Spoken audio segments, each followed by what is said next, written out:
Қайырлы күн, біздің табысты кәсіпкерлер. Өткен сабақта Wildberries сайтымен таныстық. Бүгінгі сабақта сол сайтқа өзіміздің товарымызды саламыз. Яғни карточка создавать етеміз. Товар салудың Wildberries'те екі түрі бар. Таблицамен қосу, ол таблицамен бір немесе бірнеше товарды сразу қосатын болсақ, онда Excel таблицасымен қоса аламыз. Егер бір ғана товар салатын болсақ, просто добавить товар. Давайте енді іс жүзінде көрейік. Ол үшін товарыға барамыз и карточки товаров. Мына жерде бізде уже продажадағы товарлар. Добавить таблицы деген бір немесе бірнеше товар салатын болсақ, таблицаны қолданамыз. Енді қазір сіздерге екі түрінде көрсетейін. Ең алдымен категорияны таңдаймыз. Мысалы, мен сіздерге сумка салып көрсетейін. Просто бір сумка салып көрейік.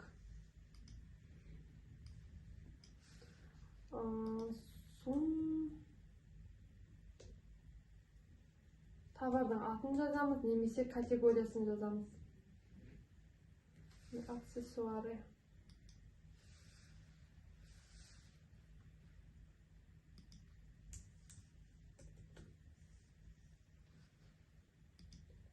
Міне, категориямыз таңдаймыз, әрі қарай уже бізге загрузить, выгрузить в Excel. Яғни біз образецін, таблицаны өзімізге скачать етіп аламыз керек. Скачать етілді міне. Үлкен қылып аша алайық.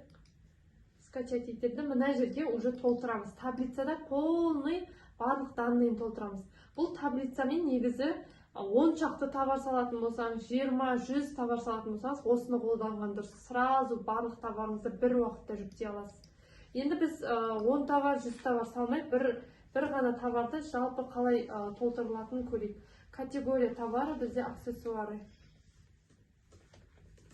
Аксессуары, бренд, например. Бренд, товарыңыздың бренді болса, брендін жазасыз, болмаса өзіңіздің брендіңізді қалыптастырсаңыз болады. Артикул поставщика. Артикул поставщика дегеніміз ағылшынша бірнеше әріп и өзіңіздің реттік товарыңыздың реттік номерін жазсаңыз болады. Мысалы, сумка саламыз да, сум деп или сумка деп 001 деп жазсаңыз болады. Артикул цвета деген бұл жерде қандай сумка саласыз? Черный ма, белый ма, соны жазасыз.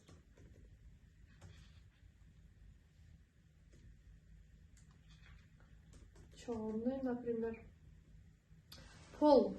Женский сумка салатса, мужской сумка салатса, соны жазасыз. Жен, муж деп жазбайсыз, прям полный женский, мужской деп жазасыз. Штрих-код. Штрих-кодты уже мына файлды сайтқа жүктеген кезде жасалынады. Розничная цена, мына жерде бағасын қоямыз. 3500 рубль деп қояйық. Комплект. Комплектте сумка бір-ақ штук болса да, сумка бір штук деп жазуымыз міндетті. Фотосын тоже артынан қоямыз. Страна производства Китай, например. Или Турция. Основной цвет бізде черный. Егер қара сумка ақ, басқа да жерлері, қосалқы жерлер ақ болса, дополнительный цветке ақ, қызыл деп өздеріңіздің цветтеріңізді жаза бересіздер. Мына жерге мен ең керекті деген ақпараттар жаздым. Енді осыны сақтап сайтқа жүктейміз. Қалған уже сайтта жасай береміз.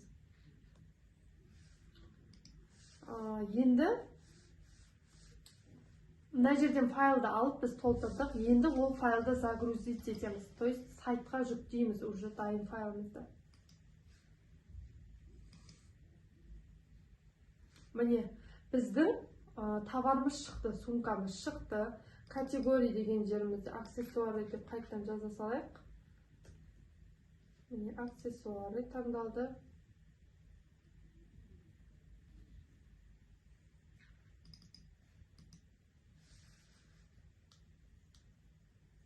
Енді бұның штрих-кодын етеміз. Міне, сгенерирован один штрих-код.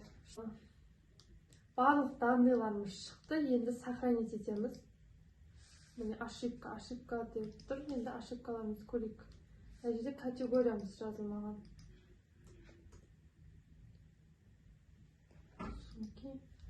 Әрі қарай. Міне, штрих-кодымыз шықты. Барлық данныйлар шықты. Енді сохранить етіп көрейік. Карточка товара сохранены и отправлены на создание. То есть карточкамыз болды, біздің сақталды на создание. Қашан одобрить етеді, сол кезде уже модераторлар одобрить еткеннен бізде уже шығатын болады товарымыз. Енді ол товар бізде нет в наличии болып көрінеді, пока біз тағы да бір маңызды нәрсені жасамасақ. Товарды карточканы создавать еттік, келесі маңызды қадам ол управление остатками. Ол товар 0 болып көрінеді, немесе нет в наличии болып тұрады. Пока біз мына управление остатками да ол товардың бізден қолымызда қанша штук бар екен жазбайынша. Ол үшін бұл жерде міне marketplace, управление остатками, скачать шаблон дедік. Шаблонды көшіріп алдық. Шаблонға кіреміз. Міне шаблонда біз баркодымыз жазамыз, жаңағы штрих кодымыз, карточка создавать еткендегі и количество, біздің қолымызда қанша бар, соны жазамыз. Ол үшін аяқтан баркодымызды әкелейік.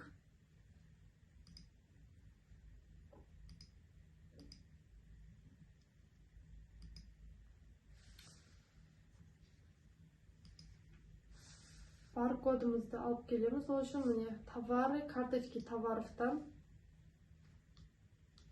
біздің жаңағы сумкамыз қайда?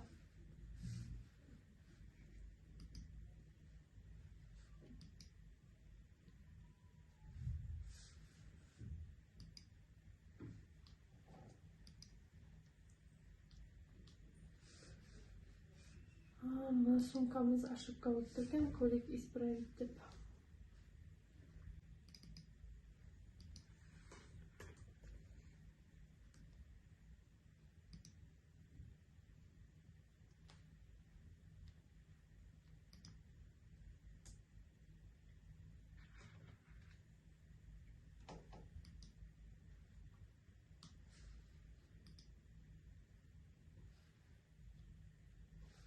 Болды, міне. Жаңа көрдіңіздер, мына жерде женский деп кішкентай әріппен жазғанның өзінде бізде ары қарай жібермей тұр. Сондықтан прям сайттың берген нұсқасын жазу керек екен. Міне сумкамыз нет в наличии болып тұрады қазір. Или вообще көрінбейді, міне. Көрінбейді, пока біз управление остатками жасамайынша. Ол үшін біз жаңа скачать етіп алдық. Marketplace, управление остатками скачать етіп алдық. Енді ол жерге мына біздің штрих кодымызды копировать етіп апаруымыз керек. Копировать етіп апаруымыз керек.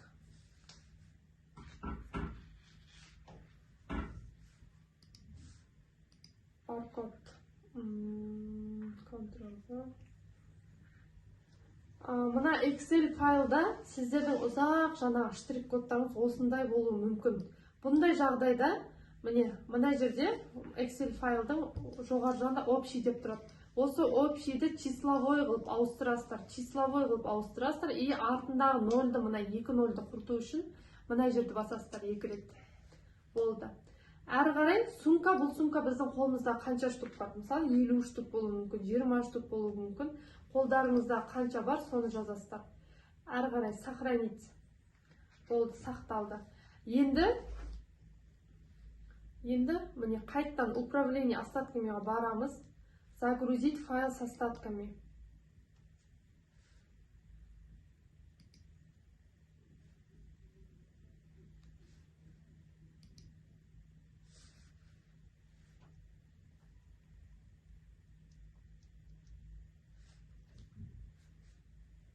Міне, сумкамыз шықты. 20 штук болып сумкамыз шықты.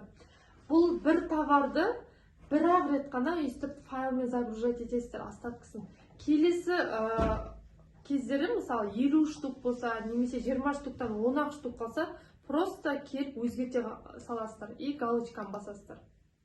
Болды, міне өзгере береді. Солай қолдарыңызда бар, немесе базарда сөйлесіп кетсеңіз оптовиктармен, заказ беріп қойсаңыз, қанша штук қолыңызда болайын деп жатыр, соны осы жерден өзгерте бересіздер. Келесі товар салудың екінші әдісі ол добавить товар, яғни бір товар салу. Ол үшін де алдымен категорияны таңдайсыздар. Мысалы, сол бір сумканы алатын болсақ, сумки деп, әрі қарай бренд, мысалы Chanel, Prado, қандай бренд, соны жазасыздар.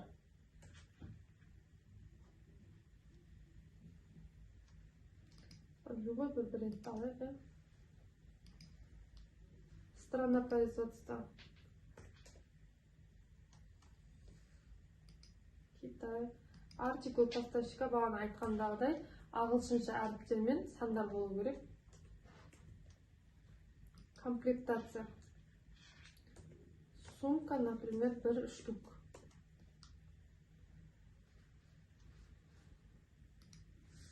Мысалы, Прадо болса, сумка Прадо бір штук дейсіздер. Основной цвет, бағана Excel файлда жазғандай, основной цвет, мысалы, черный болса, черный деп жазасыздар, белый болса, белый деп жазасыздар. Дополнительный цвет болса, оны да қосасыздар. Комплектация, мына жерде маңызды емес, жазу артикул цвета товара, опять тағы да черный деп қайталап кетесіздер. Штрих-код товара, міне сгенерировать штрих-коды дегенді басасыздар. И міне автоматты түрде штрих-код шығарып береді. Әрі қарай суретін жүктейсіздер, әрі қарай далее уже бағасын қоясыздар. Мысалы 3600 установить цену дейсіздер. 3600 рубль қойылды, әрі қарай далее. Далее уже мына жерде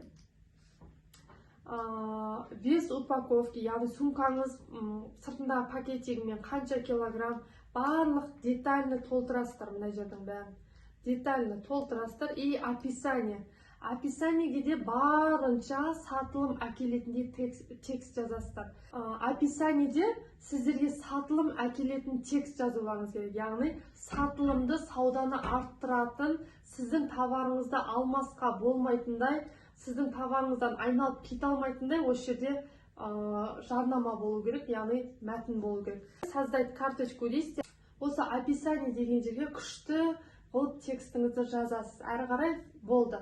Бұл жерде де, бұл товар салғанда да екінші маңызды қадам управление остатками. Яғни остаткасын қоймай, сіздің товар жарнама болып көрінбейді. Ешкімге көрінбей қалады, нет наличия болады. Бұл жерде де скачать шаблон, штрих-кодын апарып қоясыз, количествосын жазасыз, загрузить файл с остатками дейсіз, болды. Товарларыңыз осындай болып шығады. Бір рет файлды загружать еткеннен кейін, келесі жолы бұның санын өзгертетін болсаңыздар, мына жерден ешқандай файлды загружать етпей-ақ, осы жерден өзгерте бересіздер количествосын.